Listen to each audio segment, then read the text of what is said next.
Assalamualaikum warahmatullahi wabarakatuh. Sebelumnya perkenalkan, nama saya Reggy Nifra Dimas Arianto. Saya ingin mempresentasikan hasil kerja saya, yaitu yang berjudul motivasi.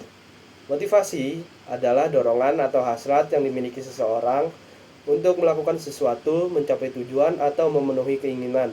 Motivasi dapat berasal dari dalam diri sendiri atau dari luar, seperti orang tua, teman, atau sahabat.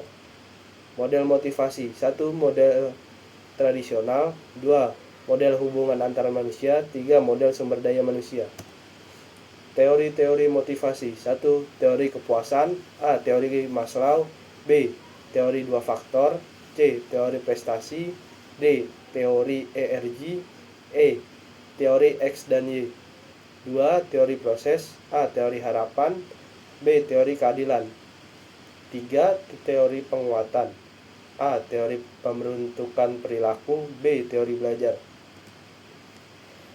Teori-teori yang termasuk dalam kategori teori kepuasan: 1. Teori tingkat kebutuhan. Menurut Maslow, manusia akan didorong untuk memenuhi kebutuhan yang paling kuat sesuai waktu, keadaan, dan pengalaman yang bersangkutan mengikuti suatu hierarki. Tingkat atau hierarki kebutuhan manusia: A. Kebutuhan aktualisasi diri, teoritas, penggunaan potensi diri, pertumbuhan, pengembangan diri. Terapan: menyelesaikan tugas-tugas yang bersifat menantang, melakukan pekerjaan-pekerjaan kreatif, pengembangan keterampilan. B. Kebutuhan harga diri, teoritis, status atau kedudukan, kepercayaan diri, pengakuan, reputasi dan prestasi, apresiasi, kehormatan, penghargaan. Terapan: kekuasaan, ego, promosi, hadiah, status, simbol, pengakuan, jabatan, penghargaan. C. Kebutuhan sosial, teoritis, cinta, persahabatan, perasaan memiliki dan diterima dalam kelompok, kekeluargaan, asosiasi. Terapan: kelompok-kelompok kerja formal dan informal, kegiatan-kegiatan yang disponsori perusahaan atau acara-acara lainnya. D.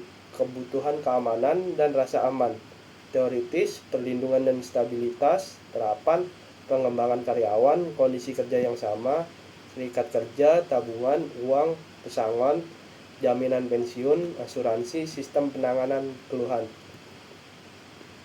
Teori Herzberg. Teori ini disebut teori pemeliharaan atau higienis, sering juga disebut teori dua faktor atau teori MH, yaitu singkatan dari motivator higienis.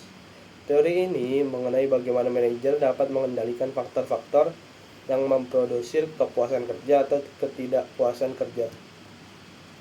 3. Teori prestasi. Menurut McLean, ada korelasi positif antara kebutuhan prestasi dengan prestasi. 4. Teori ERG.